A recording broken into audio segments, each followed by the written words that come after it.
जय हिंद साथियों, मैं आज बात करने वाला हूं कंप्यूटर ऑपरेटर की टाइपिंग की थर्ड लिस्ट के बारे में।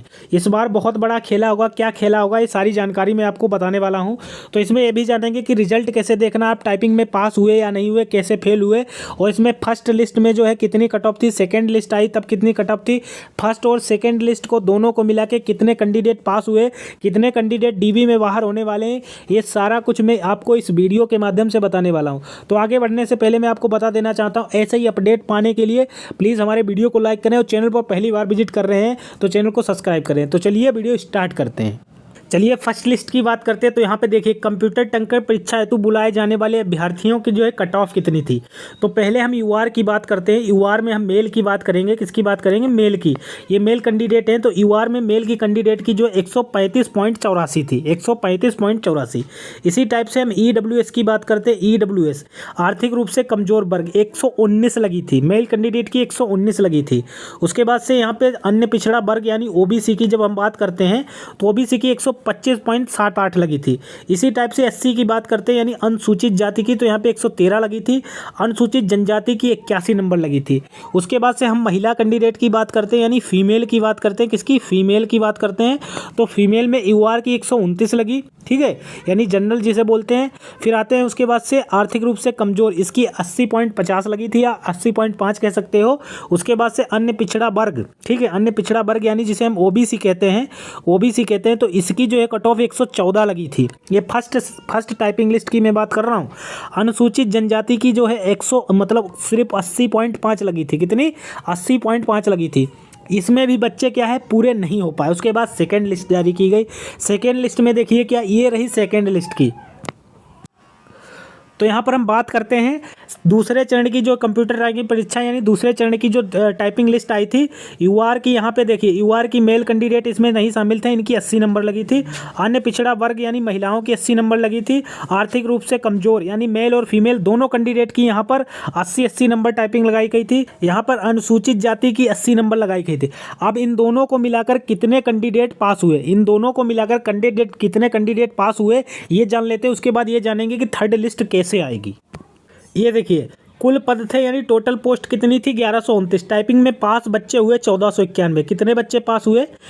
1491। अब देखिए इसमें डीबी में भी बहुत सारे कैंडिडेट बाहर होंगे। बहुत सारे का मतलब है कम से कम मान के चलिए 10 से 20% तक जो है कैंडिडेट बाहर होते हैं। कितने कैंडिडेट?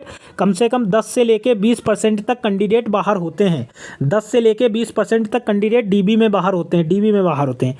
तो 1491 और 1129 को जब माइनस करेंगे तो कैंडिडेट बचते हैं 362, ठीक है। मतलब है कि 362 उम्मीदवार ये ज़्यादा हैं, ठीक है।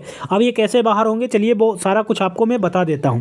तो देखिए डीबी में कौन कौन से कैंडिडेट बाहर हो सकते हैं। सबसे पहले यहाँ पे डॉक्यूमेंट में गलती। डॉक्यूमेंट में गलती का मतलब है जैसे बहुत लोग फर्जी डॉक्यूमेंट बनवा लेते हैं या उसमें नाम गलत करवा लेते हैं या करेक्शन करवा लेते हैं या 100, 200, 400 रुपये में DCAA का या ऐसा कुछ जो है 1 साल का सर्टिफिकेट बैक डेट में बनवा लेते हैं। तो वो कैंडिडेट यहाँ पर बाहर होंगे, वो कैंडिडेट यहाँ पर बाहर करे जाएंगे।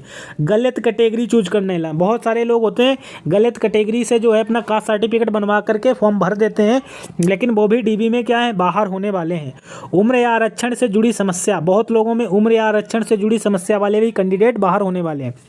टाइपिंग या डेटा एंट्री से जुड़े मिसमैच, जैसे कि बहुत सारे लोगों का नाम गलत होता है, फादर्स नेम गलत हो जाता है। तो ये सारी चीज़ों से जुड़ी जो कैंडिडेट हैं ये तो 100% बाहर होंगे। तो 5 से लेके 20% तक जो है कैंडिडेट बाहर होने वाले हैं, इसमें इसी में बाहर होने वाले हैं। उसके बाद से ज़्यादातर कैंडिडेट डॉक्यूमेंट में ही बाहर होंगे। चलिए अब बात कर लेते हैं रिजल्ट कैसे देखना है। तो सबसे पहले इस वेबसाइट पे आ जाना है। इस वेबसाइट का मैं लिंक आपको वीडियो के डिस्क्रिप्शन में दे दूंगा। ये जो है UPPRB.gov.in ये गवर्नमेंट की ऑफिशियल वेबसाइट है। सिंपली आपको यूपी पुलिस की इस वेबसाइट पर आना है, इस पर टैप कर देना। जैसे आप टैप करेंगे वेबसाइट ओपन हो जाएगी। अब जैसे ये वेबसाइट ओपन हो जाती है, ओपन हो जाने पर थोड़ा सा स्क्रॉल डाउन करना है, यहाँ पे मोर पे क्लिक करना है। जैसे आप मोर पे क्लिक करेंगे तो यहाँ पर देखेंगे बहुत सारे आपको नोटिफिकेशन चलते हुए दिखाई देंगे। अब यहाँ पे दो जो है यहाँ पे नोटिफिकेशन आपको इस टाइप से दिखाई देते हैं। तो उस पे जैसे आप क्लिक करेंगे तो क्लिक करने पर यहाँ पे कुछ इस तरीके का आपको यूजर इंटरफेस दिखेगा। आपको यहाँ पे कैंडिडेट लॉगिन दिख रहा होगा, आपको इस पे क्लिक कर देना है। अब जैसे आप इस पे क्लिक कर देंगे तो यहाँ पर आपको जो है देखिए ये रजिस्ट्रेशन नंबर है, यहाँ पे आपको रजिस्ट्रेशन नंबर एंटर करना है। उसके बाद से अपनी DOB एंटर करनी है।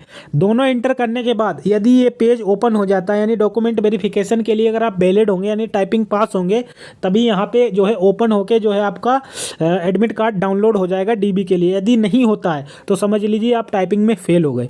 तो ये था आज का वीडियो, कैसा लगा कमेंट बॉक्स में बताना। अगर आपको कोई डाउट या प्रॉब्लम है तो आप कमेंट बॉक्स में कमेंट कर सकते हैं, मैं आपका जो है रिप्लाई ज़रूर दूंगा। चलिए मिलते हैं किसी नए वीडियो में नए टॉपिक के साथ।